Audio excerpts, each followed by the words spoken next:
야담상회를 찾아주신 마님들과 선비님들 감사드리옵니다. 야담상회, 오늘의 이야기 시작합니다. 첫 번째 이야기 시작합니다.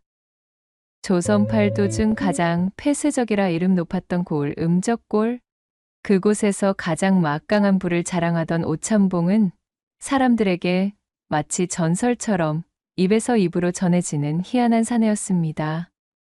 그는 형언할 수 없을 정도의 대단한 부자였지만 한편으로는 그가 무엇을 하고 또한 어떠한 일을 하여 부를 쌓았는지는 사람들에게 전혀 알려진 바가 없었지요.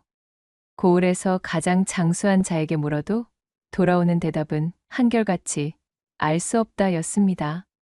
이러한 사정으로 고을 사람들에게 오참봉은 참으로 미지의 인물과도 같았답니다. 그러나 그러한 괴이함도 그가 가진 압도적인 재력 앞에서는 그저 한낱 풍문거리가 될 뿐이었어요.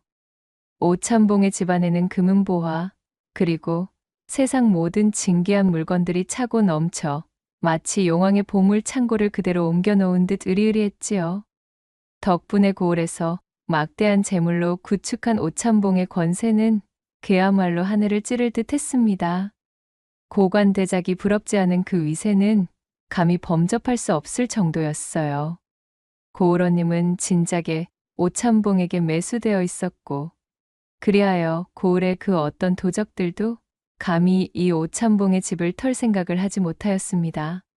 그는 자신의 권세를 뽐내기라도 하듯 곧잘 황금으로 번쩍이는 가마를 타고 다녔는데 그 화려함은 보는 이들의 눈을 멀게 할 지경이었습니다. 한양의 그 내로라 하는 육조 판서들조차도 이 정도로 호화로운 가마를 타고 다닌다는 소리는 듣지 못하였으니까요. 하지만 사람들은 오참봉의 얼굴을 마주하기를 몹시 꺼렸습니다. 그의 얼굴은 마치 한 폭의 괴이한 그림과 같았기 때문이었던 것입니다. 활알 타오르는 불길처럼 부릅뜬 두 눈은 보는 이의 심장을 꿰뚫는 듯했고, 툭 튀어나온 주먹만 한 광대 뼈는 험상궂은 인상을 더욱 강조했어요. 무엇보다도 그의 얼굴 전체를 뒤덮은 수염이 문제였습니다. 희끗희끗하고 마구잡이로 자라있던 수염은 마치 도깨비의 털을 연상시켜 사람들에게 공포감을 안겨주었지요. 그리하여 사람들은 그런 오참봉을 도깨비 수염이라고 부르며 수근거리기도 했답니다. 아이들은 호환과 더불어 오참봉을 가장 무서워하였습니다. 오참봉의 이름만 들어도 울음을 터뜨렸고 어른들조차 그의 그림자만 봐도 슬금슬금 피해 다녔지요. 오참봉의 집 앞은 늘 한산했고 그의 가마가 지나갈 때면 사람들은 고개를 숙이고 숨을 죽였습니다. 흡사 역병이라도 퍼진 듯 오참봉의 주변에는 늘 묘한 긴장감과 공포가 맴돌고 있었더랬어요. 시간이 흘러 마을에는 또 다른 이상한 소문이 돌기 시작했습니다. 오참봉이 몰락한 양반 가문의 딸과 혼인을 맺었다는 이야기였지요. 사람들은 오참봉의 재력에 혹한 양반 가문이 딸을 팔아넘기듯 혼인을 시킨 것이라 수군거렸습니다. 하지만 그 소문 속 신부의 모습을 본 사람은 아무도 없었어요. 그녀의 존재는 실체 없이 소문 속에서만 맴돌 뿐이었기에 사람들은 금세 흥미를 잃어버렸지요. 그런데 얼마 지나지 않아 또 다른 소문이 마을을 휩쓸기 시작했습니다. 다름 아닌 오참봉이 두 번째 혼인을 했다는 것이었어요. 이번에도 역시 어느 몰락한 양반 가문의 딸이라는 이야기가 덧붙여졌습니다. 하지만 첫 번째 혼인 때와 마찬가지로 두 번째 부인의 모습을 본 사람조차 아무도 없었지요. 마을 사람들은 불안감에 휩싸였습니다. 오참봉의 기괴한 외모와 온통 비밀에 쌓인 두 번의 혼인, 그리고 사라진 부인들까지 이 모든 것이 불길한 징조처럼 느껴졌습니다. 저기 말이야, 혹시 오참봉이 부인들을 해코지한 것은 아닐까? 아, 그 외에 밤마다 오참봉 집에서 이상한 비명 소리가 들린다는 소문도 있지 않던가? 이 사람! 그런 말 함부로 뱉으면 아니됨을 모르는가? 자칫 오참봉기에 들어가기라도 했다가는 아주 경을 치네 이 사람! 고을 사람들은 두려움에 떨면서도 한편으로는 소문이 무성한 오찬봉에 대한 뒷말을 흘리는 것을 멈추지 못했어요. 시간이 지날수록 오찬봉의 대궐 같은 기와집은 점점 더 거리낌의 대상으로 변해갔고 그의 그림자는 마을 전체를 짓누르는 듯했습니다. 세월이 흘러 마을에 흉흉한 소문이 가라앉을 무렵 오찬봉은 이웃 마을의 양반들을 자신의 집으로 초대하는 연회를 열었습니다. 그들은 다름 아닌 새로 성장하고 있던 고을의 분홍층들에게 도전을 받던 입지가 위태로웠던 향촌 양반들이었어요. 이 시기 경제력을 갖춘 분홍층은 고을의 수령을 중심으로 관권과 결탁하게 되었고 향안의 이름을 올리는가 하면 향회를 장악하여 향촌 사회에서 영향력을 높이고 있었지요. 사정이 이러했으니 향촌의 양반들은 자신들의 뒤를 든든히 받쳐줄 새로운 파벌이 필요하던 참이었습니다. 하지만 오찬봉에게 초대받은 양반들은 오찬봉의 악명 높은 소문을 익히 들어 알고 있었기에 초대에 응해야 할지 말아야 할지 몹시 망설였습니다. 오찬봉의 권세와 재력은 한양까지 닿아 있다는 소리가 파다하니 그것을 무시할 수는 없겠지요. 소문이 무성하나 아직 우리의 두 눈으로 마주한 것은 아니니 후일을 도모하기 위해서라도 이번 초대에 연을 다하두는 것이 좋을 듯합니다. 결국 그들은 두려움을 무릅쓰고 초대에 응하기로 했습니다. 연회 당일 양반들은 조심스럽게 오찬봉의 집으로 향했습니다. 으리으리한 대궐 같은 기와집은 멀리서도 그 이용을 뽐내고 있었지요. 집 안으로 들어선 양반들은 눈이 부시도록 화려한 집의 넋을 잃고 말았습니다. 벽에는 금실과 은실로 수놓은 병풍이 둘러져 있었고 바닥에는 붉은 비단이 깔려 있었습니다. 대들보마다 오색찬란한 등불이 매달려 마치 별들이 쏟아지는 듯한 황홀한 광경을 보이고 있었어요. 그때 오찬봉이 연회장의 모습을 드러냈습니다. 양반들은 숨을 죽이고 오찬봉을 주시했습니다. 소문대로 그의 외모는 몹시 기괴했지만 오찬봉은 예상외로 점잖고 중후한 목소리로 초대에 응해준 양반들에게 감사의 인사를 전했습니다. 바쁘신 와중에도 이렇게 귀한 걸음을 해주셔서 진심으로 감사드립니다. 오늘 이 자리가 서로에게 좋은 인연을 맺는 기회가 되기를 바랍니다. 오찬봉의 부드러운 말투와 정중한 태도에 양반들은 긴장을 풀고 안도의 한숨을 내쉬었습니다. 연회장에는 산의 진미가 가득 차려져 있었고 향긋한 술이 끊임없이 돌았습니다. 사람들은 맛있는 음식을 먹고 술을 마시며 서로 담소를 나누었습니다. 오찬봉의 재력과 훌륭한 접객 태도 덕분인지 그의 흉측한 외모는 더 이상 문제가 되지 않는 듯했습니다. 분위기는 점차 화기애애해졌고 연애는 밤늦도록 이어졌답니다. 특히 한 양반 가문의 두 딸이 스스럼 없이 오찬봉과 대화를 나누었습니다. 그녀들은 다른 사람들의 시선을 의식하지 않고 마치 큰아버지를 대하듯 오찬봉과 어울렸지요. 그렇게 잔치가 끝날 무렵 오찬봉은 그녀들이 가장 좋아할 만한 비단옷과 놀이개, 장신구들을 골라 한가득 선물하기에 이르렀어요. 그것이 인연이 되어 이후 두 딸과 그 가족들은 오찬봉의 집을 몇 번 더 방문했습니다. 가족들이 방문할 때마다 오찬봉은 눈이 뒤집힐 듯한 선물과 특산물들을 대접하여 환심을 샀지요. 그러던 중 오찬봉은 두 딸 중 막내이던 수님에게 청혼의 뜻을 내비쳤습니다. 언니는 동생에 비해 조금 더 아름다운 외모를 지녔지만 시기와 질투가 많았고 또한 호기심이 과한 탓에 때때로 오찬봉에게 무례를 범하는 경우가 많았답니다. 하지만 수님은 성정이 차분했으며 또한 반듯한 태도에 나긋나긋한 우아함을 지니고 있었기에 이것이 오찬봉의 마음을 움직이는 결정적인 계기가 된 듯 보였지요. 뛰어난 무예를 가지고 무과에 급제하여 입궁하였으나 누명을 쓰고 축출당에 가난한 양반으로 지내고 있었던 아버지는 늘 가슴 한켠에 욕심이 도사리고 있었습니다. 그러던 차에 연이 닿은 이 오찬봉의 막대한 재산에 줄곧 마음이 끌리던 참이었어요. 오찬봉의 외모 따위는 눈에 들어오지도 않았습니다. 하지만 그렇다고 무조건 자신의 딸을 오찬봉에게 시집 보낼 수는 없는 노릇이었습니다. 추문이 무성하던 오찬봉의 전처들에 대한 것들도 알아봐야 했기에 아버지는 아직 서로에 대해 잘 모르니 조금 더 시간을 두고 생각해 보겠다 답했어요. 그러자 오찬봉은 따님이나 가족분들 누구든 상관없습니다. 저 역시 저를 둘러싼 수많은 괴소문들을 익히 알고 있기에 결정이 어렵다는 것을 잘 알고 있습니다. 허니 제 집에서 한 달간 저와 함께 지내보시는 것이 어떻겠습니까? 그러면 자연히 뜬 소문이라는 것을 알게 되실 겁니다. 라는 제안을 하는 것이었습니다. 고민하던 아버지는 흡족해하며 오찬봉의 제안을 받아들이게 되었어요. 그동안 오찬봉이 보여준 번듯한 모습 때문인지 온 가족이 함께 오찬봉의 집에서 한 달간 살기로 결정했습니다. 그렇게 오찬봉과 함께 지내면서 그의 전처들이 모두 병으로 죽었다는 사실도 알게 되었지요. 그리고 오찬봉의 자상한 태도와 인간미 넘치는 모습에 처음에는 걱정을 하던 수님 역시 점점 그에게 호감을 느끼게 되었습니다.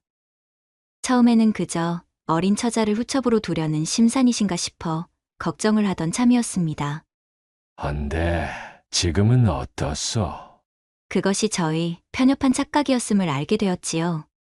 하하, 그러하오. 그리 잘 보아주시니 이거 몸둘 바를 모르겠소이다.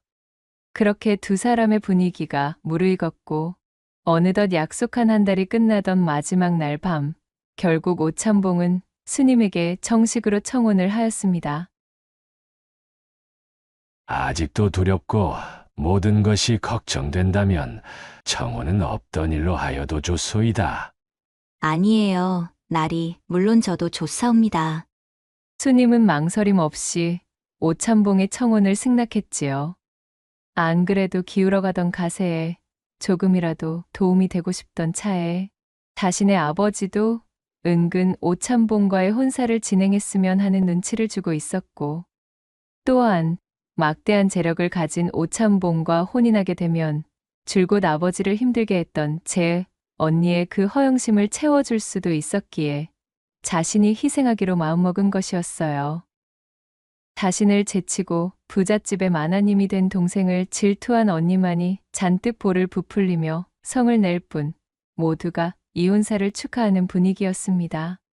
그렇게 오찬봉과 수님은 성대한 혼례를 올리게 되었습니다.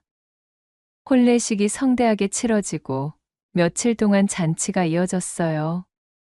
하지만 흥겨운 분위기는 오래가지 못했습니다. 혼례식이 끝나자마자 오찬봉은 언제 그랬냐는 듯 마치 다른 사람처럼 변해버렸으니까요. 이전에는 사람들을 초대하고 잔치를 베풀기를 좋아하더니 이제는 문을 굳게 걸어 잠그고 외부와의 교류를 완전히 끊어버렸습니다. 심지어 수님의 가족들과도 왕래하지 못하게 막는 것이었어요. 연회장을 가득 메웠던 하인들은 혼례 이후 스님이 집안 사람이 되고 나서부터는 콧배기조차 보이지 않았습니다. 그들은 처음부터 존재하지 않았던 것처럼 드넓은 집 어디에서도 그 흔적을 찾을 수가 없었지요. 게다가 가장 이상했던 것은 바로 오찬봉과 합궁을 할 때였습니다. 그는 나이가 무색할 만큼 엄청난 힘을 자랑했지요. 거의 장난감을 가지고 노는 기세로 스님을 이리 맺히고 저리 돌리며 떡주무르듯 다루었습니다. 거기다 한참을 그렇게 제 입맛을 돋은 후 본격적인 거사에 돌입할 때면 항시 스님을 금침 위에 엎드리게 하여 둔부를 하늘로 높이 쳐들게 만든 후 남새스러운 짐승들의 짝짓기처럼 참으로 요망하고도 괴팍한 운우만을 고집하는 것이었습니다. 그는 우악스럽게 스님의 뒤통수를 잡은 채 결코 고개를 돌려 자신을 올려다보지 못하게 하였어요. 그리고는 제 흥에 겨워 일을 끝내는 그 순간까지 자신을 받아내는 스님의 기분이나 몸의 상태 따위는 아랑곳도 하지 않았지요. 이러한 다소 험상궂은 방식이 전혀 익숙하지 않았던 스님은 겁간을 당하는 듯한 기분을 떨칠 수가 없었기에 초기에는 잔뜩 겁을 집어먹고 말았습니다. 그러나 어쨌든 지아비의 욕구를 받아내는 것 또한 아내인 자신이 감내해야 할 의무라고 여겼던 착하디 착한 스님은 반복되는 시일이 지날수록 어느덧 익숙해져 이제는 그러려니 하는 지경이 되어 있었지요. 혼인 이후로 변해버린 오참봉의 갑작스러운 모습이 의아하기도 하였지만 한편으로 스님은 남편을 굳게 믿고 있었습니다. 어찌되었든 나는 지금 나리의 아내이자 안방마님이야. 내가 아니면 그 누가 나의 지아비를 보필한다는 말인가? 자신과 나이 차이가 많이 나는 데다 주변의 악소문에 늘 시달려왔으니 마음을 들고섭시 지내왔기에 그렇다 판단하여 스님은 극진한 내조를 게을리하지 않았지요. 그러던 어느 날 오참봉은 스님에게 뜻밖의 말을 전했습니다. 내 긴급하게 볼 일이 생겨 잠시 먼 고을까지 다녀와야겠소. 오참봉의 갑작스러운 통보에 스님은 깜짝 놀랐습니다. 혼례식 이후로 오참봉은 단 한 번도 스님의 곁을 떠난 적이 없었기 때문이었으니까요. 네. 어디로 가시는 것입니까? 혹 얼마나 걸리시는지 알려주실 수는 없으신지요? 스님이 불안한 목소리로 물었습니다. 그건 알 필요 없소. 허나 그리 오래 걸리지는 않을 것이니 걱정하지 마시오. 이리 부인을 혼자 두고 가는 것이 마음에 걸리지만 내가 없는 동안 가족이나 친구들을 불러 함께 지내는 것도 나쁘지는 않을 것 같구려. 혼인 이후 가족이나 친구 초대를 극도로 꺼렸던 오참봉이 흔쾌히 함께 지내라는 말에 스님은 기뻐 환하게 미소를 지었지요. 날이 정말이신가요? 그렇다면 언니를 한번 초대하고 싶어요. 혼인 이후로 언니와의 사이가 너무 소원해졌지 뭔가요. 혼인 전에는 참으로 재미지게 지냈는데 어쩐지 제가 나리와 혼인을 한 이후로는 언니가 너무 달라져 버렸어요. 스님이 배시시 웃으며 하는 말에 오참봉은 큰 관심을 보이지 않았습니다. 그는 그저 스님에게 열쇠 꾸러미를 보여주면서 각 열쇠들이 어떤 방과 어떤 자물쇠를 여는 것인지를 하나하나 설명해 주기 시작했지요. 오참봉과 함께 집안 구석구석을 다니며 설명을 듣던 스님이 주의 깊게 듣던 도중이었습니다. 모든 방의 열쇠를 알려주었지만 유일하게 단 하나의 열쇠만 설명을 해주지 않는 것이었지요. 나리, 이 열쇠는 어느 자물쇠를 여는 열쇠인가요? 스님의 질문을 들은 오참봉의 얼굴이 대번에 무시무시하게 일그러졌어요. 그것을 본 스님이 너무 놀라 단말말을 뱉으며 뒤로 나자빠질 뻔하자 이내볼레의 얼굴로 돌아온 오참봉이 한숨을 길게 쉬며 말하는 것이었어요. 나를 따라와 보시오. 그리고는 스님을 데리고 행랑채 가장 구석에 마련된 흐미진 곳간 앞에 멈춰 섰습니다. 그는 그녀에게 마지막 남은 열쇠에 대한 주의 사항을 알려주었습니다. 마지막 열쇠는 바로 이 곳간의 자물쇠요. 우리 집의 모든 방들은 당신의 가족들에게 보여줘도 상관없지만 이 따로 만들어둔 곳간만큼은 절대로 열어서도 누구에게 보여주어서도 아니 돼요. 만약 부인이 이 약속을 어긴다면 아무리 부인이라 할지라도 결코 용서하지 않을 것이요. 예, 명심하겠습니다, 나으리. 스님은 오참봉의 말을 꼭 지키겠다고 대답했습니다. 이윽고 오참봉이 대문을 나서자 스님은 친정에 기별을 넣어 집으로 언니를 초대하게 되었습니다. 그녀는 이번 기회에 언니와 소원해진 관계를 꼭 다시 되돌리고 싶었어요. 얼마 뒤 스님의 기별을 받고 집으로 당도한 언니가 쌀쌀맞게 입을 열었지요.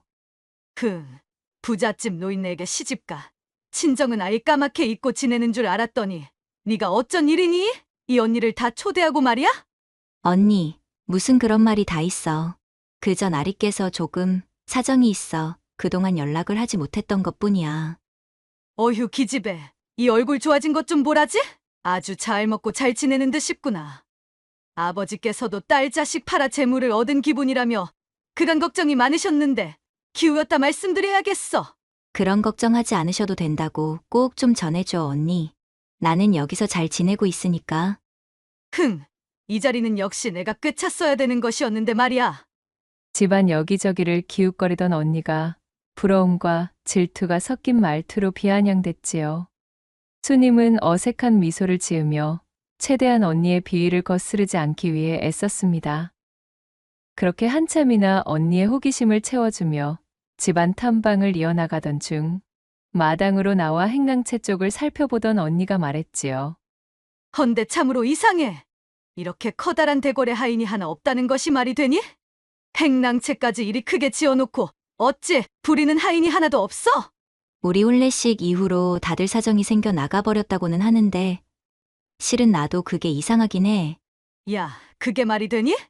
네 혼례식 때 하인들이 좀 많았어? 그 많은 사람들이 하루아침에 다 사정이 생겨 나갔다는 말을 어찌 믿느냐? 아무튼 이 서방, 그 오찬봉이라는 사람 여러모로 정말 수상쩍다 이거야. 제 언니가 열을 올리며 오찬봉의 험담을 이어나가자 자신의 지아비를 나쁘게 말하는 것이 기분 좋을 리 없었던 수님은 입술을 대빨이나 내밀고 뾰루퉁해졌습니다. 그러거나 말았거나 언니는 행랑 여기저기를 쏘다니며 호기심을 흘려댔어요.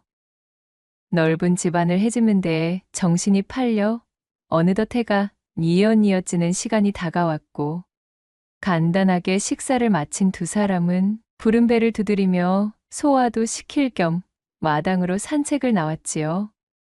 그러다 언니는 행랑채 구역에서 유일하게 구경하지 않은 마지막 공간, 즉 오찬봉이 경고했던 바로 그 구석진 곳간을 가리키며 물었습니다.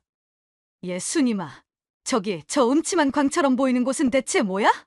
언니의 손가락이 향하는 방향을 본 스님이 깜짝 놀라며 대답했어요.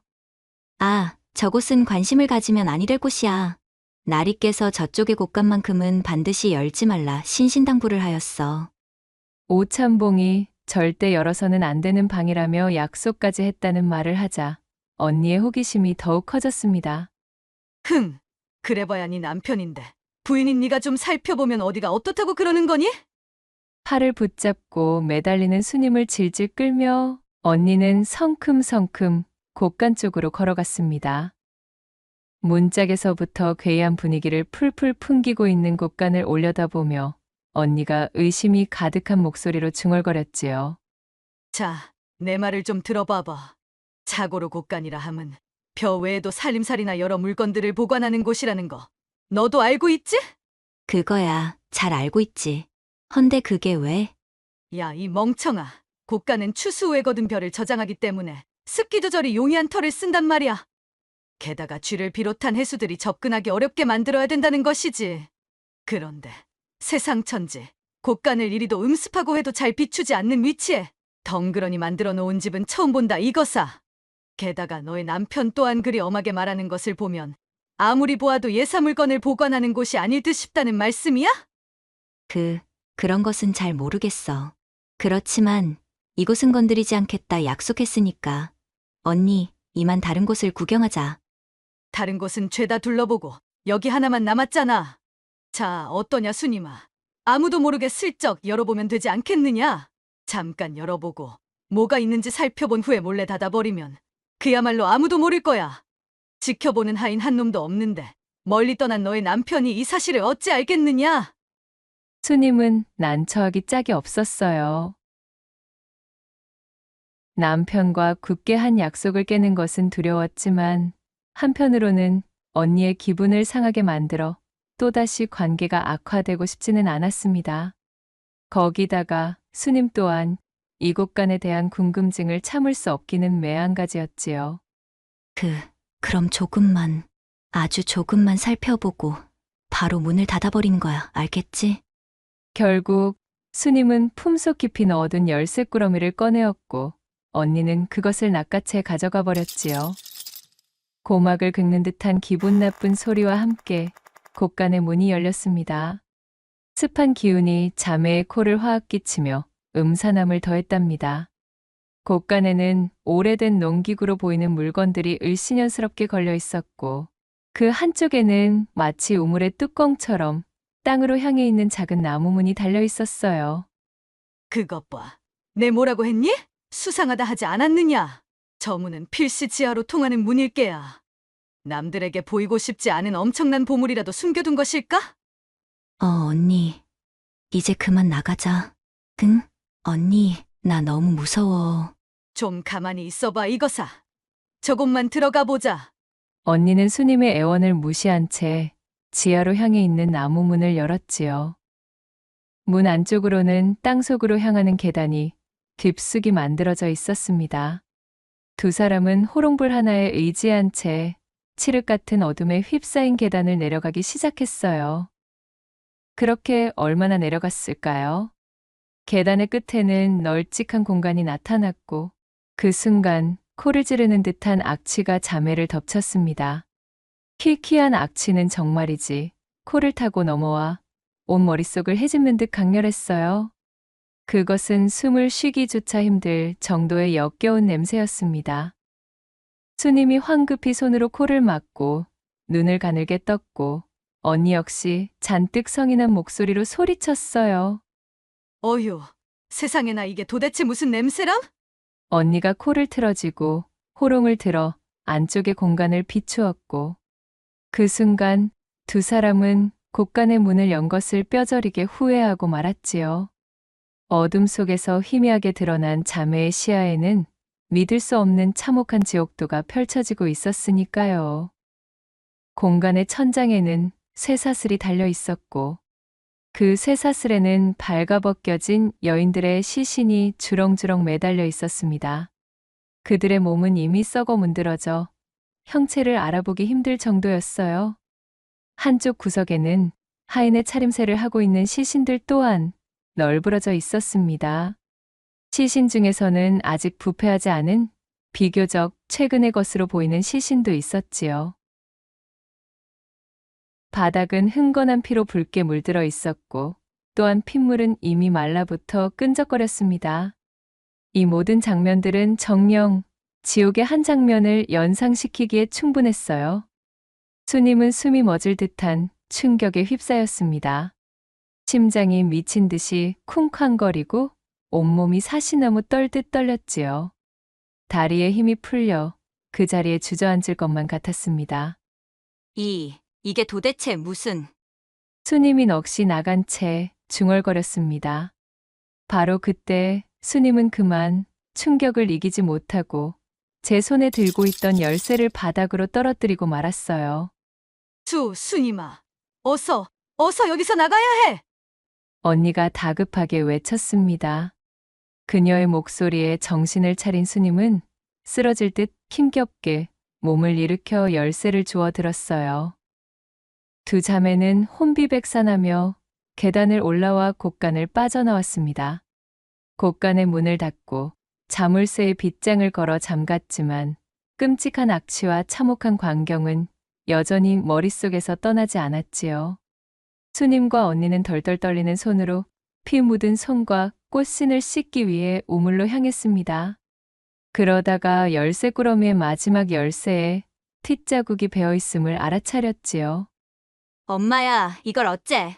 아까 바닥에 떨어뜨렸을 때 묻었나 봐. 수님이 차가운 물로 씻고 또 씻었지만 열쇠에 묻은 핏자국은 아무리 문질러도 지워지지 않았어요. 마치 젖으라도 씌인 것처럼 핏자국은 열쇠에 깊숙이 박혀 문지르면 문지를수록 오히려 더욱 선명해져 영원히 지워지지 않을 것만 같은 기세였지요.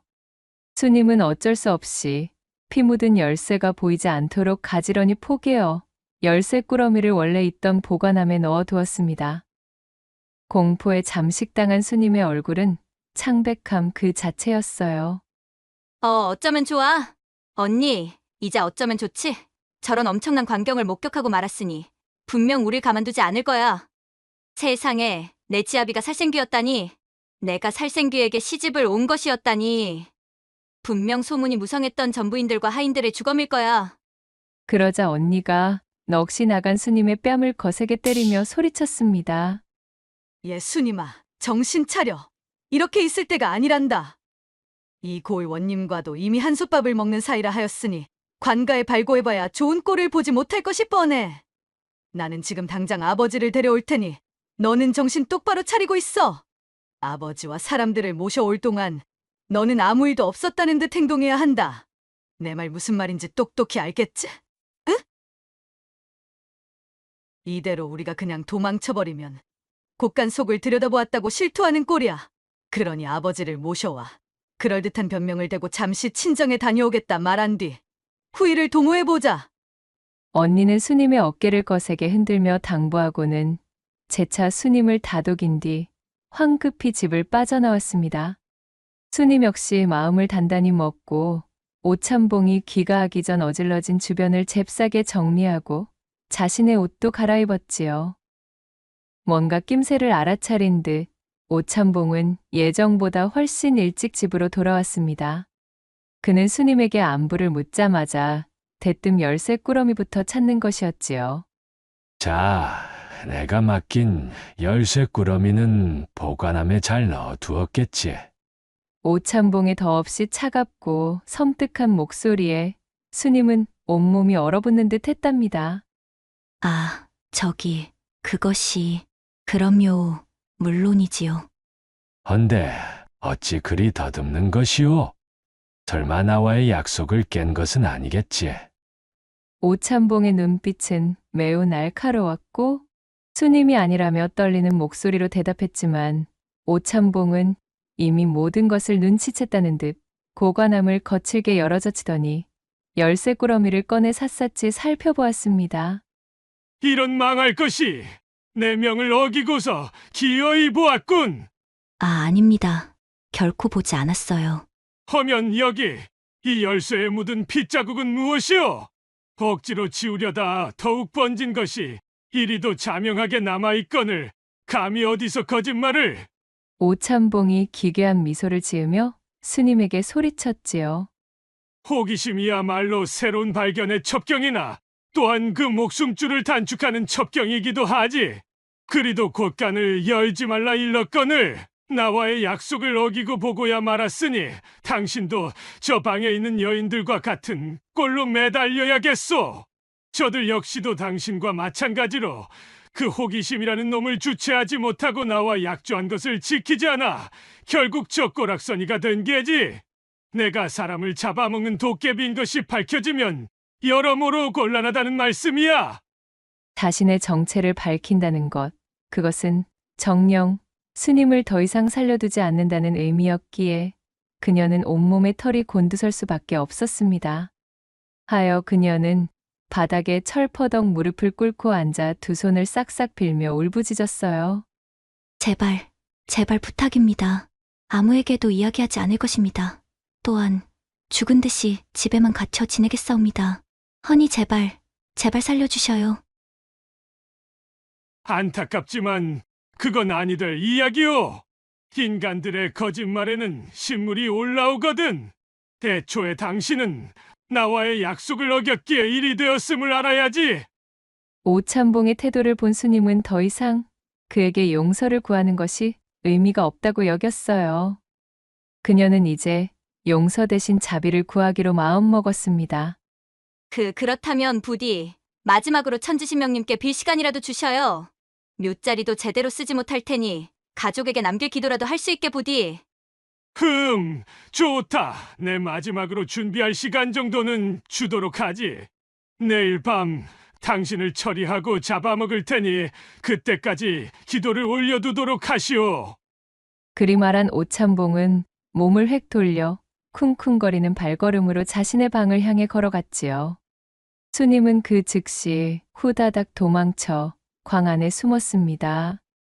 오참봉이 출타한 이후 수많은 기로에서 잘못된 선택지를 골랐던 것을 후회하고 또 후회하며 눈물을 흘렸지요. 언니가 아버지와 사람들을 데려올 하루라는 시간을 벌었지만 일이 잘못되기라도 하면 언제든 자신은 죽은 목숨이라 여긴 스님은 불안과 공포에 온몸이 마비되고 말았습니다.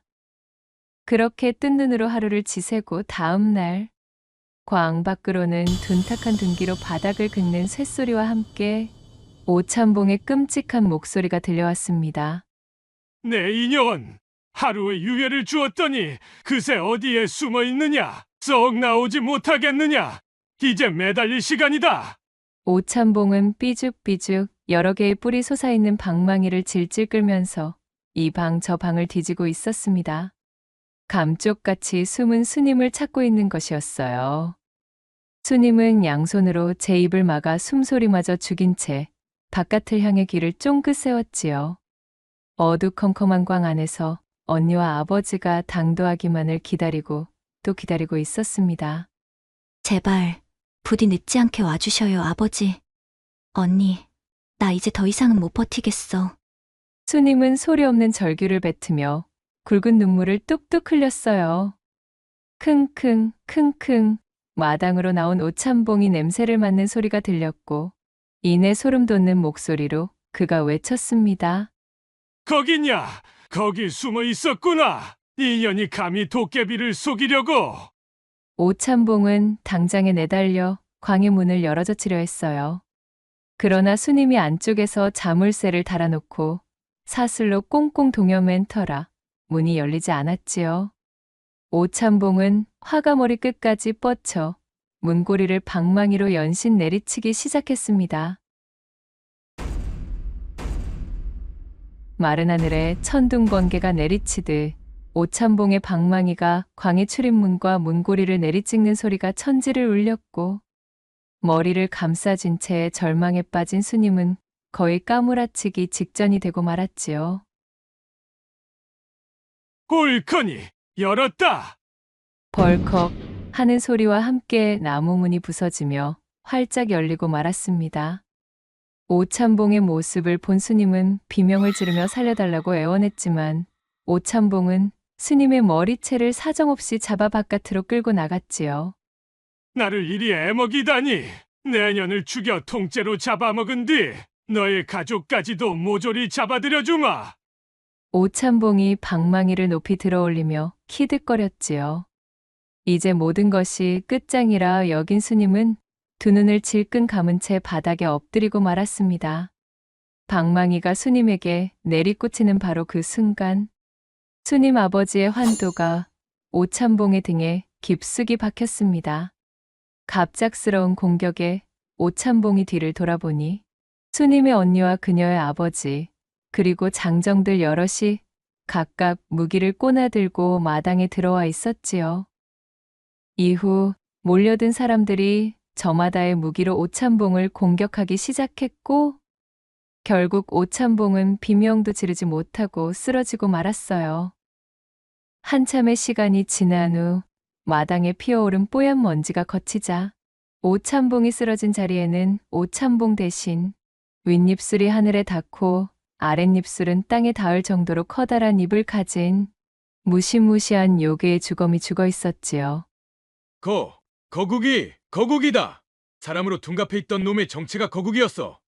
절체절명의 순간에 목숨을 건진 스님은 그 자리에 주저앉아 오줌을 지리고 말았고 그녀의 언니가 인파에서 뛰쳐나와 스님을 껴안으며 울음을 터뜨렸어요. 투님아, 미안하다. 정말 미안해. 나 때문에 하마터면 너를 잃을 뻔하다니 참으로 내가 바보 같았어. 그녀와 스님은 서로를 부둥켜 안으며 대성통곡하였고 그렇게 고을을 떠들썩하게 만들었던 일련의 사건들과 그간 실종된 사람들의 사연까지 모두 밝혀져 오찬봉으로 둔갑해 고을 사람들을 잡아먹었던 요괴 거국이는 비명행사하게 되었답니다. 오랫동안 부와 권력으로 사람들을 속이며 끔찍한 일들을 저질러온 거국이 도깨비 수염으로 불리던 오찬봉이 최후를 맞고 가족들의 도움으로 살아남은 스님은 오찬봉이 지니고 있던 막대한 재산을 상속받게 되었어요. 내가 이리 목숨을 부지할 수 있었던 것은 요괴의 손에 억울하게 당한 사람들의 원혼을 풀고 또한 사람들을 도우며 살아가라는 천지신명의 큰 뜻이라 생각됩니다. 허니, 제게 넘어온 이 재물들은 가난하고 어려운 사람들을 도우는 것에 쓰도록 하겠어요. 그렇게 선언한 스님은 이후로도 아버지와 언니를 집으로 모신 뒤 그간 오참봉의 그림자에 억눌려 지내온 어려운 이들을 도우며 살았답니다. 또한 그녀의 언니는 자신의 그릇된 시기심이 하마터면 동생을 죽음으로 내몰 뻔한 일을 겪은 이후 그 마음을 고쳐먹어 스님을 끔찍이 여기게 되었고, 스님의 아버지 또한 한때 재물에 눈이 멀어 자신의 딸을 사지로 내몰았다는 죄책감에 눈을 번쩍 떠 스님을 도우며 무력에서 벗어나게 되었으니, 이후 세 사람은 평생을 의롭게 살며 고을을 번영시켰다 후세까지 전해지고 있사옵니다. 두 번째 이야기 시작합니다. 해 뜨기 전 짙푸른 새벽 안개가 자욱하게 들이운 산골 마을. 달구름 소리가 고요를 깨뜨리지만 마을은 여전히 잠들어 있었답니다. 그 조용한 정적 가운데 오직 한 청년만이 깨어 냇가에 앉아 있었어요. 그의 이름은 청수. 누군지도 모르는 부모에게 버려진 고아로 어렵게 자라온 그였지만 부단히 어려움을 딛고 일어나 빈손으로 시작하여 비를 피할 지붕이 있는 허름한 초가삼간이나마 하나 가지고 있는 것이 더없이 자랑스러웠던 청년이었습니다. 이 청수에게는 세상 누구도 따라올 수 없던 특별한 재능이 있었어요. 그것은 바로 그림 그리기였지요. 날품을 팔아 하루벌이 일을 끝내고 돌아오면 청수는 씻는 둥 마는 둥 허겁지겁 물을 뒤집어 쓰고는 곧바로 그림 도구들을 펼쳐 그림을 그리기 시작했지요.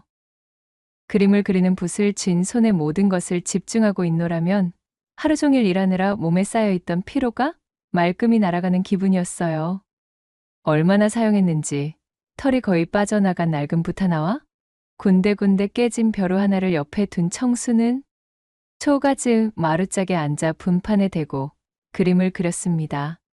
어제 저녁 산 너머에서 본 노루 한 쌍, 밤하늘을 수놓았던 반짝이는 별들, 마을 어귀에 홀로 서 있던 늙은 버드나무까지 청수의 손이 움직이는 대로 모든 사물과 동물들이 생생하게 분판 위에서 되살아났습니다.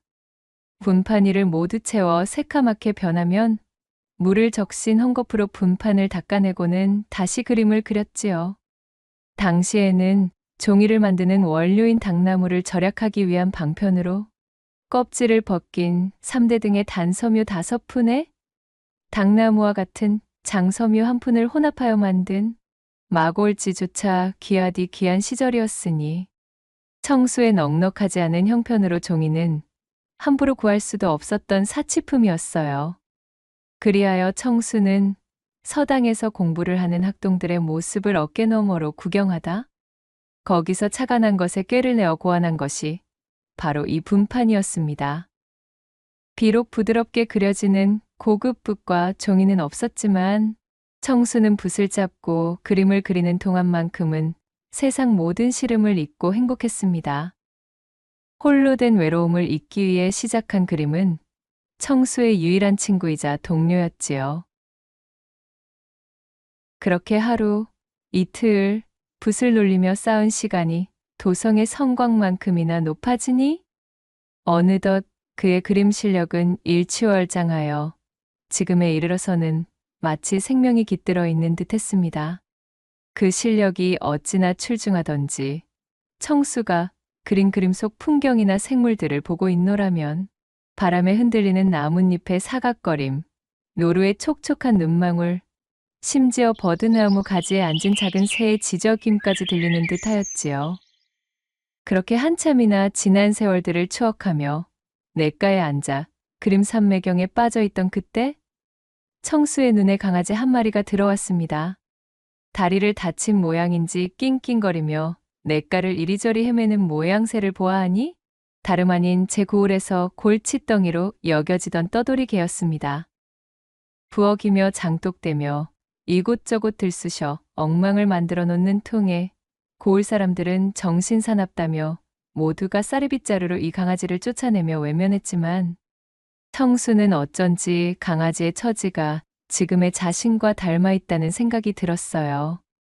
외톨이 신세의 마음을 누구보다 잘 알고 있던 청수는 강아지가 몹시도 불쌍했습니다.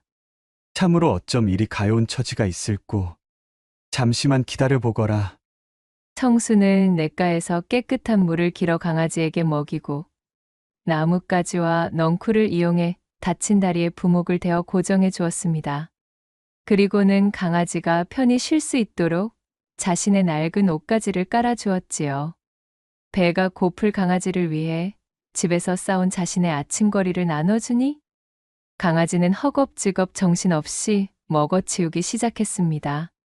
그 모습을 본 청수가 한숨을 쉬며 말했어요. 많이도 굶주린 모양이로구나. 이것밖에 없어서 미안해. 오늘은 나도 먹을 것이 없네. 대신 다음에 만난다면 꼭 배불리 먹여줄게. 청수는 강아지의 머리를 쓰다듬으며 말했습니다. 강아지는 마치 그의 마음을 알아듣기라도 한 듯 고맙다는 표현을 하며 꼬리를 흔들었어요. 청수는 그런 강아지를 옆에 내려놓고 다시 분판 위에 그림을 그리기 시작했습니다. 그래, 이번에는 네가 나의 그림 소재가 되어주어야겠다. 청수는 활짝 웃으며 강아지의 건강한 모습을 그리기 시작했습니다. 네 발로 힘차게 뛰어노는 강아지의 모습을 그리며 청수의 얼굴엔 웃음꽃이 피었지요. 청수는 분판을 들어 제 그림을 강아지에게 보여주었습니다. 자, 너도 곧 이렇게 활기차게 뛰어놀 수 있을 정도로 금방 낫게 될 거야. 종이만 있으면 좀 더 활기찬 너의 모습을 그려볼 수 있을 텐데. 청수는 아쉬움에 한숨을 내쉬었어요. 그렇게 그림에 한참이나 빠져있던 사이 해는 하늘 높이 위로 올라 날이 밝았고 청수는 분판과 화구들을 주섬주섬 챙겼습니다. 자, 그럼 나중에 또 보자. 이제 나도 일을 하러 가야 하거든. 청수는 강아지에게 손을 흔들고는 몸을 일으켜 바지의 먼지를 툭툭 털어냈습니다. 불이 나게 집으로 돌아간 청수는 두 다리 가득 힘을 싣고는 고단한 날품으로 보낼 하루를 맞이할 준비를 끝냈어요.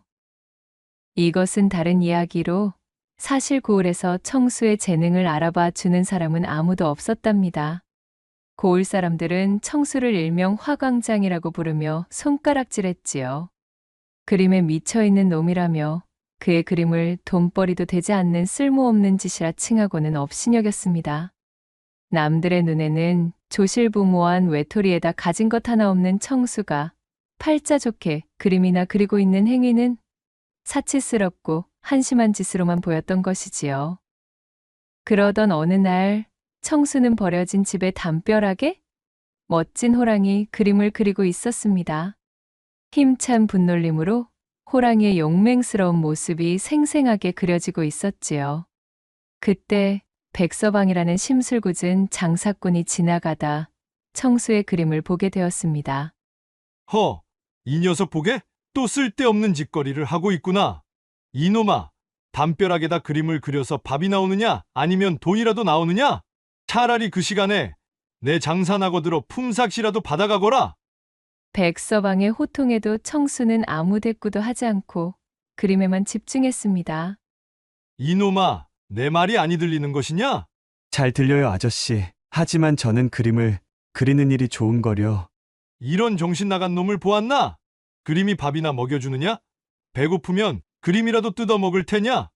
그림은 제 마음을 표현하는 거예요. 아저씨는 이해 못하시겠지만 얼씨구, 하여간에 쥐뿔도 없는 놈들이 꼭 이렇게 헛바람만 들어가지고는. 백서방은 청수의 그림 위에 침을 퇴뱉고는 발로 흙을 뿌려 그림을 엉망으로 만들어 버렸습니다. 청수는 속이 잔뜩 상했지만 그렇다고 백서방에게 대들 용기가 없었습니다. 가끔 백서방이 던져주는 일감은 청수에게는 일용할 양식을 얻을 수 있는 기회였으니까요. 청수는 그저 망가진 그림을 바라보며 풀이 죽은 채 눈물을 글썽일 수밖에 없었어요. 또 다른 어느 날에는 청수가 마을 어귀에 있는 큰 은행나무 밑에서 새 그림을 그리고 있었습니다. 나뭇가지에 앉아 노래하는 작은 새들의 모습을 정교하게 그리고 있는데 천석군 최영감네 막내여 식인 효율이 나타나 청수의 그림을 보고 비웃는 것이었지요. 우와, 요것 봐라. 너 같은 거렁뱅이가 대관절 그림은 무슨?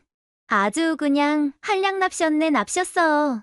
어디 내 그림 솜씨나 한번 볼 테냐?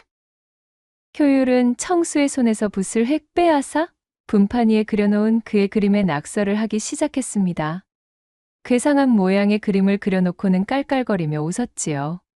청수는 붓을 돌려달라고 했지만 못된 심보를 가진 효율은 붓을 저 멀리 던져버리고는 유유히 사라져버렸습니다. 청수는 흙투성이가 된 붓을 주워들고는 하늘을 바라보며 한숨을 쉬었습니다. 저 고약한 기집애. 저건 꼭 저렇게 좋아한다는 티를 괴팍하게 낸다니깐. 아무튼 효율이 저거는 아직도 어린애야 어린애. 제 아무리 주변 사람들이 나에게 악담을 퍼부어도 그렇다고 하여 내게 그림을 앗아갈 수는 없을 것이야. 이 정도로 좌절하기엔 그림은 내 소중한 친구란 말씀이지. 다행히 이런 난관과 멸시 속에서도 그림에 대한 청수의 열정은 쉽사리 꺼지지 않았어요. 그는 고을 사람들의 냉대와 조롱에도 아랑곳하지 않고 매일 냇가에 앉아 그림을 그렸습니다. 언제가 될지는 알 수 없었지만 자신의 그림 실력을 통해 누군가에게 작은 도움이라도 줄 수 있다면 그것으로 충분하다는 마음을 가지고 있었지요. 외롭게 지낸 자신과 같은 아픔을 느끼지 않도록 제 그림으로 외로움을 덜어줄 수 있는 날이 오기를 학수고대하였답니다. 여느 날과 마찬가지로 고단한 하루를 끝내고 마루에 앉아 그림을 그리고 있는 청수에게 일전의 강아지가 찾아왔습니다. 어라? 너로구나. 반갑다. 날 찾아온 게니 쩔뚝이던 다리도 다 나은 모양이로구나. 청수가 반갑게 강아지를 맞이하자 강아지가 꼬리를 흔들며 청수를 향해 짖었어요. 그리고는 마치 자신을 따라오라는 듯 쪼르르 달려나갔다가 뒤를 돌아보고 또 쪼르르 달려나갔다가 뒤를 돌아보는 것을 반복하기 시작했지요. 신기한 마음이 든 청수가 강아지를 따라 나서니 강아지는 청수의 집 뒤쪽에 위치한 산자락의 깊은 숲을 향해 들어가는 것이었습니다. 거참 신기한 노릇일세. 저 녀석이 대체 뭐 때문에 이런 곳까지 나를 데려가는 것일까? 의아한 마음으로 한참을 강아지를 따라가던 청수. 곧이어 청수의 시야에 강아지의 모습은 말끔히 사라졌고 대신 큼지막한 나무 뒤쪽으로 환하게 빛나는 무언가가 나타났어요. 그것은 마치 달빛이 쏟아져 내리는 듯 눈부신 빛 속에서 태어난 모양새의 아리따운 여인이었습니다. 뭐야 대체. 이것이 무슨 일이냐? 기다랗고 검은 머리카락을 댕기나 쪽진 흔적도 없이 바람에 태워 흩날리는 그녀의 모습은 마치 하늘에서 내려온 선녀 같았지요. 제 아무리 사리 분별에 어두운 사람이라 한들 그 여인이 이승의 존재가 아니라는 것은 한눈에 봐도 알 수 있었답니다. 소스라치게 놀란 청수가 엉덩방아를 찌우며 뒤로 나자빠졌습니다. 놀라지 말거라. 나는 그저 너의 무해한 재능을 쭉 눈여겨보고 있던 존재이니라. 너 자신도 모르게 행한 작은 선행들이 물꼬가 되어 이렇듯 우리가 만나게 되었구나. 이질적인 외경과는 비교되는 나긋나긋한 목소리로 여인이 말했습니다. 청수는 혹시 꿈을 꾸고 있는 건 아닌지 볼을 꼬집어 보았어요. 따끔한 통증이 느껴지고 있었으니 분명 꿈은 아니었지요. 누구십니까? 청수는 두려움과 호기심이 뒤섞인 눈으로 여인을 바라보며 물었고 여인은 온화한 미소를 지으며 청수에게 다가왔습니다. 그리고 손에 들고 있던 하얀 붓 한 자루와 부드러운 종이 두루마리를 건네는 것이었어요. 얼핏 보기에는 그저 평범해 보이는 붓에서는 은은한 빛이 흘러나오고 있었습니다. 자, 이것을 받거라. 이 붓은 이것을 쥔 자의 마음이 향하는 것을 그대로 그려낼 것이니라. 또한 네 종이는 이 붓으로 그린 그림의 날개를 달아주는 역할을 하는 것이지. 청수는 떨리는 손으로 붓과 종이를 전해받으며 물었지요. 마음이 향하는 것이요? 그것이 대관절 어인 말씀이신지. 하지만 명심하거라. 커다란 힘에는 또한 커다란 책임이 따르는 법. 이 붓은 반드시 이 종이 안에서만 사용해야 할 것이야. 내가 건네준 종이 외의 장소의 붓을 사용한다면 반드시 그릇된 일이 벌어질 수 있단다. 그것이 어떠한 결과를 가져올지는 또한 이 붓을 놀리는 자의 마음에 달려있지. 물론 내가 이 붓을 너에게 건넨 이상 너 아닌 다른 자가 이 붓을 사용해 본들 아무런 효능도 없는 보통의 붓이겠지만 말이다. 너의 마음이 견딜 수 없고 흔들림이 심해진다면 그때는 이 붓을 포기하여도 좋다는 것을 기억하렴. 붓을 쥔 청수의 손에서 희미하게나마 신비한 기운이 느껴지고 있었어요. 여인이 제게 던진 말은 마치 선문답처럼 들렸기에 무슨 뜻인지 완전히 이해하지는 못했지만 왠지 모르게 청수의 가슴은 두근거리고 있었습니다. 그럼 부디 그것이 너에게 도움이 되기를. 청수에게 붓을 전한 여인은 의미심장한 미소를 남기고는 그렇게 호련히 사라졌습니다. 청수는 멍하니 붓을 쥔 채 여인이 사라진 방향을 한참 동안이나 바라보다가 이내 정신을 차리고는 집으로 돌아왔습니다.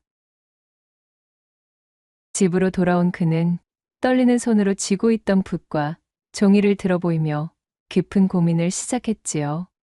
자신에게 일어난 일이 도무지 믿기지도 않았거니와 또한 신비로운 물건이라 한들 자신이 온전히 사용할 깜냥이 되는지도 의심스러웠으니까요. 그러다 청수의 배에서 꼬르륵 하며 잔뜩 허기가 져 있음을 알리는 구슬픈 가락이 튀어나왔고 이내 허기진 배를 틀어지며 빈쌀독을 바라보았지요. 믿져야 본전이라고 했었나. 그럼 어디 한번. 이판사판이다 싶어진 청수는 종이를 펼쳐놓고는 쌀 한 가마니를 쓱쓱 그리기 시작했습니다. 반쯤은 장난스럽게 시작한 일이었고 그저 값비싼 종이가 생겼음에 기쁜 마음으로 종이 위에 그림을 그리는 감각이 궁금하여 저지른 일이었지만 뒤이어 놀라운 일이 벌어지고 말았지요. 종이에 그린 쌀 가마니가 온데간데 없이 스르륵 사라지더니 이윽고 빈 쌀독이 금세 쌀로 가득 차는 것이 아니겠어요? 쌀독을 바라본 청수는 깜짝 놀라 독 안을 향해 손을 뻗어보았어요. 세상에, 그것은 손으로 만져지는 실제의 쌀이었습니다. 맙소사, 이게 도대체. 믿을 수 없는 일이 벌어진 것에 입을 다물지 못하던 청수는 그렇게 태어나서 처음으로 배불리 그것도 흰 쌀밥을 먹을 수가 있었답니다. 든든해진 배를 퉁퉁 두드리며 청수는 이 신묘한 붓을 어떤 식으로 사용해야 좋을지를 놓고 고민에 고민을 거듭하였지요. 그리고는 마침내 그는 제 손에 굴러들어온 이 신통함을 이용해 오랫동안 염원해오던 일을 하기로 마음먹었습니다. 그날 이후로 신비한 붓을 가진 청수 소문은 순식간에 고을에 퍼졌습니다. 청수는 거의 1년이 가까운 시간 동안 붓과 그림을 이용해 가난한 이웃들에게 곡식을 나눠주고 병든 사람에겐 약초를 그려주었습니다.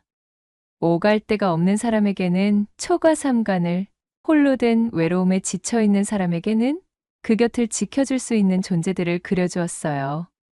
사사로운 일에 쓰지 않고 남을 돕는 일에 앞장섰지요. 청수에게 도움을 받은 사람들은 하나같이 그를 칭송하기 시작했습니다. 화광장이라며 그를 손가락질하던 사람들도 청수를 무시하던 백서방도 이젠 지난날의 과오를 진심으로 뉘우치며 용서를 구했고 청수를 고을의 자랑으로 여겼지요. 그들 중에서는 제 눈에 청수만 보였다 하면 쪼르르 달려와 괴롭히던 말괄량이 효율 역시도 포함되어 있었습니다.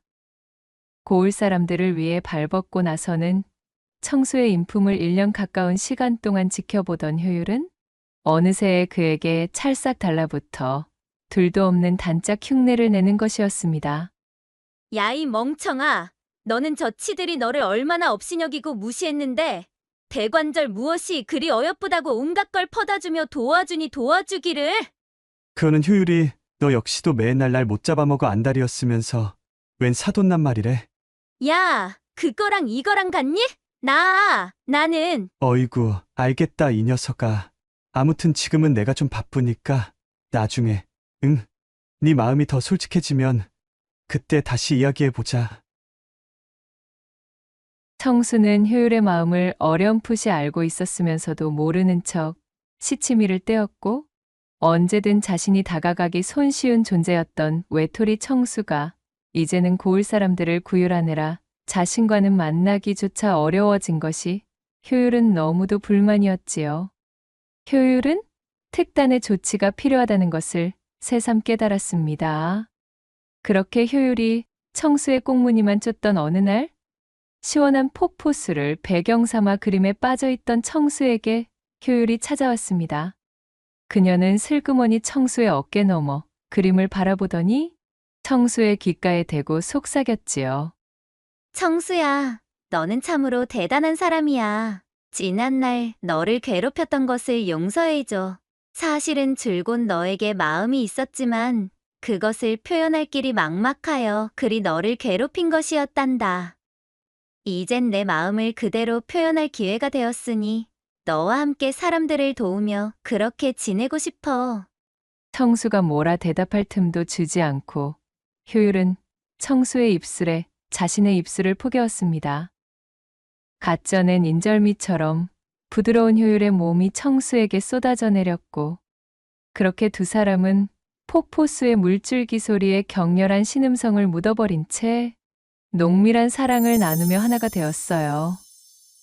그리하여 꿈같던 시간이 차곡차곡 지나고 청수는 신묘한 붓 덕분에 자신이 좋아하는 그림을 그리는 일로 사람들을 도울 수 있게 된 것이 너무도 감사했습니다. 또한 외롭던 자신의 일상이 풍성하게 바뀐 것이 진심으로 행복했지요.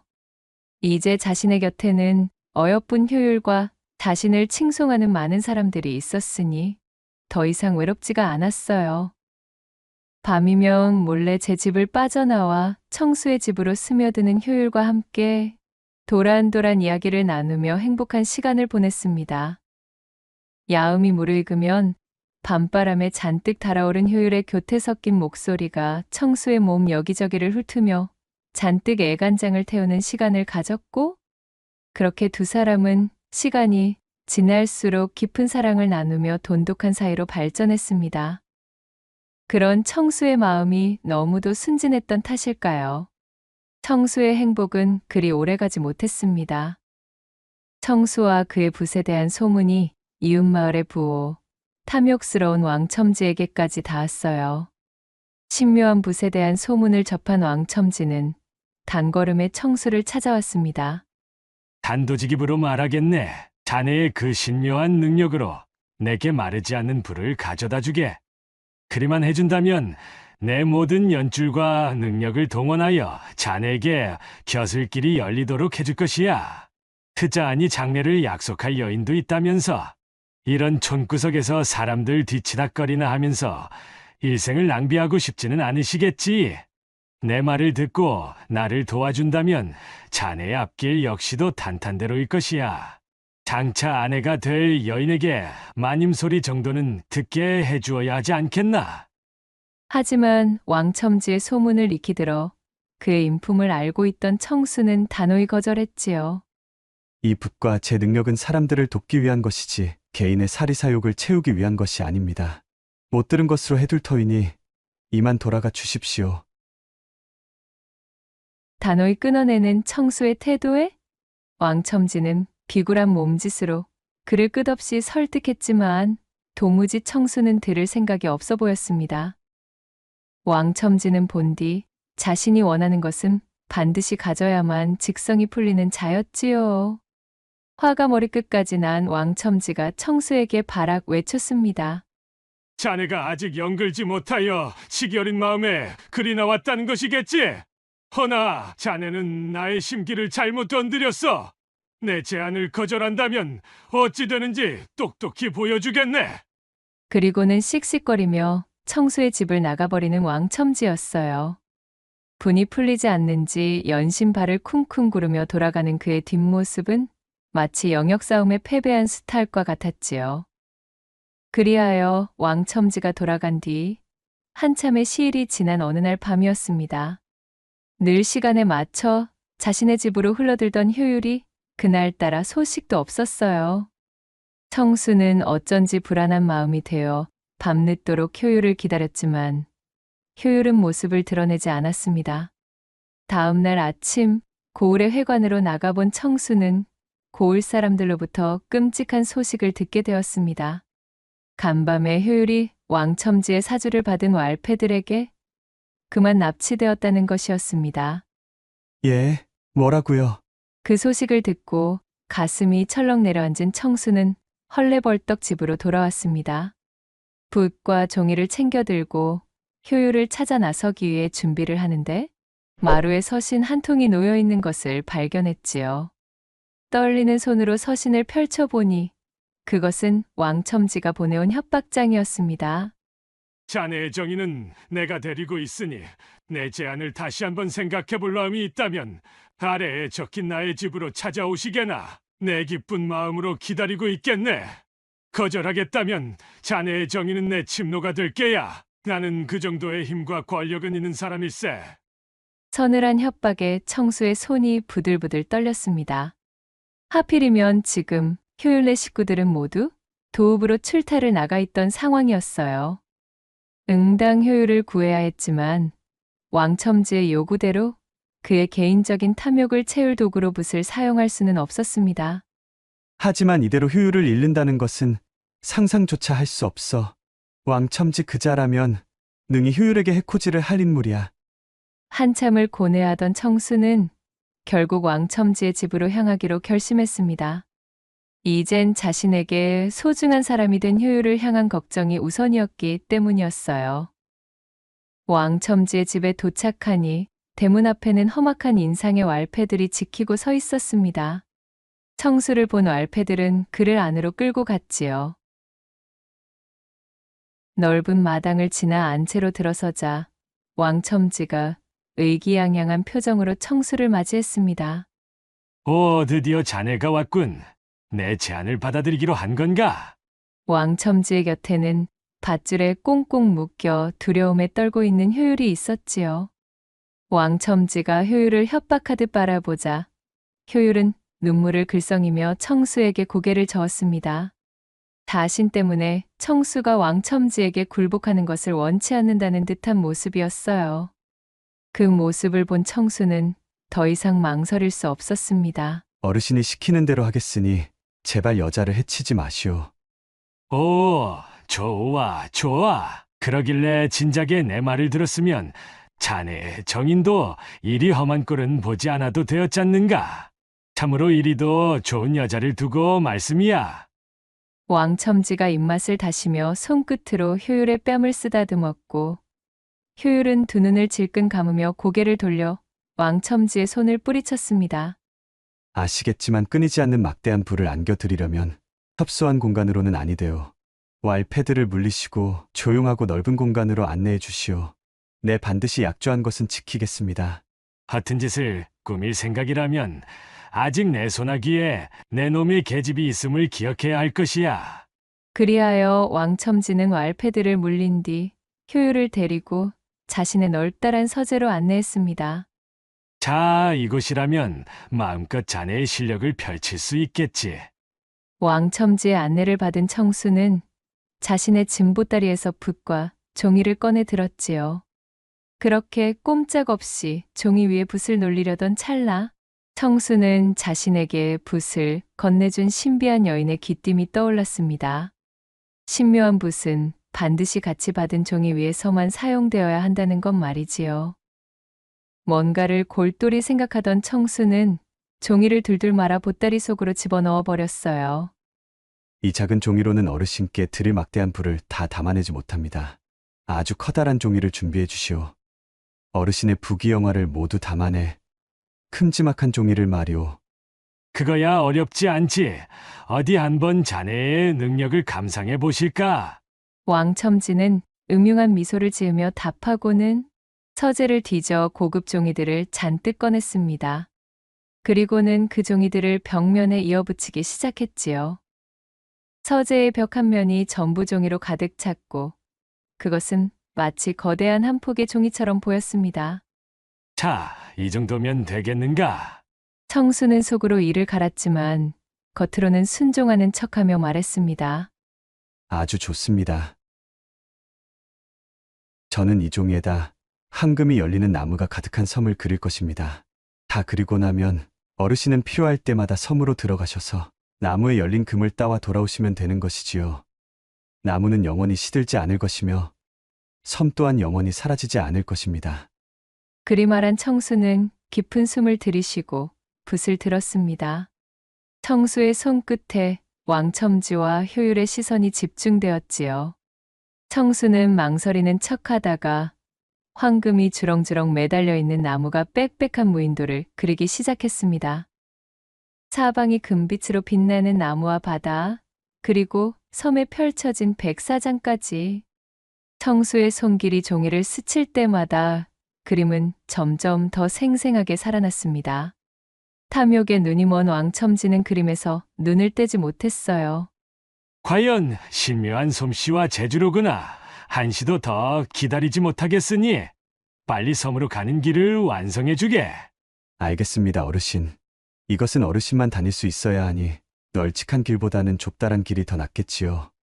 청수는 왕첨지의 재촉에 못 이기는 척 섬으로 이어지는 좁은 길을 그려 넣었습니다.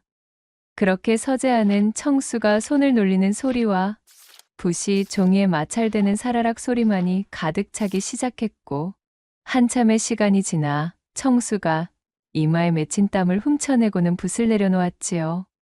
휴, 다 되었습니다, 어르신. 청수의 말에 왕첨지가 그림을 뚫어지게 바라보았습니다. 그림 속에서는 정말로 황금 열매가 주렁주렁 달려있는 수많은 나무들이 질비한 섬이 그려져 있었어요. 섬은 마치 살아 움직이는 듯 나뭇잎을 흔들어대며 왕첨지를 유혹하고 있었답니다. 참으로 이것이 다 내 것이라는 말이로구나. 이게 꿈은 아니겠지. 물론입니다. 자, 여기 길을 만들어 두었으니 한번 섬까지 나서 보시지요. 청수가 왕첨지에게 손짓하며 그림 속의 길을 가리킨 채 부추겼고, 눈앞에 황금이 뿜어내는 금빛 자태에 눈이 멀어 앞뒤 가릴 새도 없었던 왕첨지는 그렇게 덜렁 그림 속으로 뛰어들어 버렸습니다. 왕첨지가 나무에 달린 금빛 열매를 손으로 만져보며 외쳤어요. 우아하하하, 정말이로구나. 정말로 손에 만져진다. 손에 힘을 실어 열매를 뚝 따내자 열매가 맺혀있던 자리엔 금세 새 열매가 자라 탐스러운 금빛을 뿜어내는 것이었지요. 그야말로 무한의 금밭이라는 것이 이러한 것이로구만. 나는 이제, 아니, 우리 집안은 대대로 부자로세. 그림 속으로 완전히 빨려 들어간 왕첨지가 흥에 겨워 소리치는 사이 청수는 묶여있던 효율을 풀어주고는 제 품으로 꼭 끌어안았어요. 괜찮아. 이제 다 끝났어. 청수는 효율의 머리를 쓰다듬으며 말했습니다. 효율은 여전히 두려움에 떨고 있었지만 청수의 품에 안기니 마음이 진정되는 듯 했습니다. 몸을 움직일 수 있게 된 효율이 잔뜩 난처한 표정이 되어 말했지요. 고마워, 청수야. 네가 날 구하러 와줬어. 하지만 참으로 면목이 없구나. 내가 저작자에게 잡히는 바람에 사사로운 일에 너의 능력을 사용하게 되었으니. 걱정하지 마, 효율아. 내게 다 생각이 있어. 내가 아니라 너의 용기가 너를 구한 거야. 넌 내가 왕첨지에게 굴복하지 않도록 힘을 줬어. 효율의 등을 두드려주며 그녀를 위로한 청수는 몸을 돌려 자신의 보따리 쪽으로 뛰어갔어요. 그리고는 재빨리 미리 준비해 둔 부싯돌을 꺼내들어 황금나무 섬이 그려진 종이에 불을 붙였습니다. 부싯돌에서 번진 불씨가 종이에 옮겨 붙었고, 이윽고 활활 타오르기 시작한 불길은 순식간에 그림을 집어 삼켰어요. 그림에 붙은 불을 발견한 왕첨지가 사색이 된 얼굴로 고함을 지르며 섬과 연결된 길 쪽으로 뛰기 시작했습니다. 그러나 이러한 상황을 미리 예상해둔 청수는 일부러 좁다란 길을 그려두었기에 왕첨지는 빠른 속도로 뛸 수가 없었지요. 그렇게 그림의 바깥으로 나오기도 전에 종이는 모조리 불에 타버리고 말았고, 불은 삽시간에 서재에 옮겨 붙기 시작했어요. 그림 속 세상에서 이쪽 세상으로 돌아갈 길이 막힌 왕첨지는 그림 속 황금나무의 섬에 영원히 갇혀 자신의 탐욕이 그대로 실현된 곳에서 평생을 지내게 되었습니다. 청수는 타오르는 불길을 바라보며 냉정하게 말했어요. 당신의 가슴이 식힌 탐욕이 당신을 파멸로 이끌었으니 내게 놓여와 마시오. 자, 효율아, 우리도 이만 도망치는 것이 좋겠다. 그렇게 청수는 보따리에서 신묘한 종이를 꺼내어 말을 그려 넣었고 그림 속에서 튀어나온 말에 올라타 효율과 함께 왕첨지의 집을 빠져나와 도망쳤습니다. 효율을 구출하고 왕첨지에게 통쾌한 복수를 한 청수는 자신의 고을로 돌아와 어려운 사람들에 대한 구휼을 멈추지 않았지요. 고을 사람들은 왕첨지에게서 벗어나 무사히 돌아온 청수와 효율을 반갑게 맞이했습니다. 청수는 자신의 손에 들어온 붓의 힘이 자신이 가진 선한 마음에 이끌렸던 것이며 또한 선한 마음으로 사용해야 한다는 것을 다시 한번 깨달았습니다. 청수는 신묘한 붓을 집어들고 마음껏 손을 놀려 고을 사람들을 위해 그림을 그리기 시작했지요.